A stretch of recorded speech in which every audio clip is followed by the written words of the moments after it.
Okay, so I get this question a lot from some of my students regarding the IELTS exams. They ask me, is it okay to lie on the IELTS? Like if they get a question, say it's a student from Saudi Arabia, and they ask them, name some movies that you enjoy, or tell me about a time when you went to see a movie. And maybe the student, they don't go to movies, they don't watch movies for whatever reason. Should they just make up a story and go along with it and lie? Well, we've got some issues here. Is it okay to lie? Well, that would be your own moral conviction. But let's think about this logically. Why are you taking the IELTS exams? You're taking the IELTS exams probably to gain employment and immigrate to Canada, or to get into college. Why do you want to go to a foreign university? To make money. It's all about the money. So, in a sense, you're willing to lie to make money. So that would basically be bad business ethics. Let's look at something else here. If you're willing to lie to get into college, why even go to college? Why not buy a fake degree off the internet or whatever? Why not just skip college and go straight to the job and lie and say you went to college? So where do you draw the line? You have to look inside yourself to figure that out. Another issue we need to talk about. When people lie, they give up nonverbal cues. I've been through this myself. I used to interview potential job applicants, and you'd look at them and you just know they're lying. Well, what happens? You get nervous when you lie.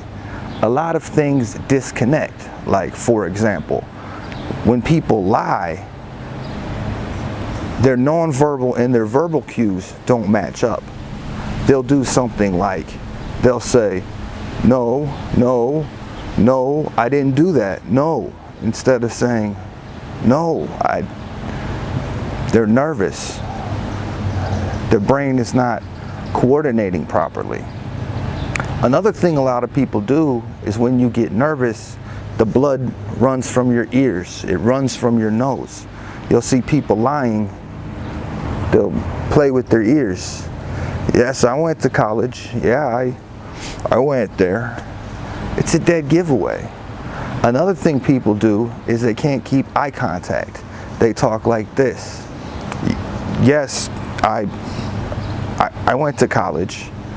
So if you're in your IELTS exam and you can't keep eye contact with the teacher and you're giving up non-verbal cues, that basically you're a liar, how is this going to help you? I don't see how that could benefit you. Another thing that will happen when you're lying is you're not going to be able to communicate properly. You're already at a disadvantage for not being a native speaker. If your brain's trying to think of a story and at the same time speak English fluently, that's too much going on. Would I recommend lying on the IELTS? Me personally, no. I think it's a bad idea, but that's up to you. So what could you do instead? Well, there is no right or wrong answer to the questions. You know, they ask you a question about maybe a country that you visited in the past. Your story, they don't say, wrong. That's not going to happen. This is a speaking test. It's all about your fluency and your creativity.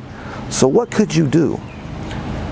Let's say you get that question. Name a country that you've traveled to and tell me what you liked about it and what you didn't like.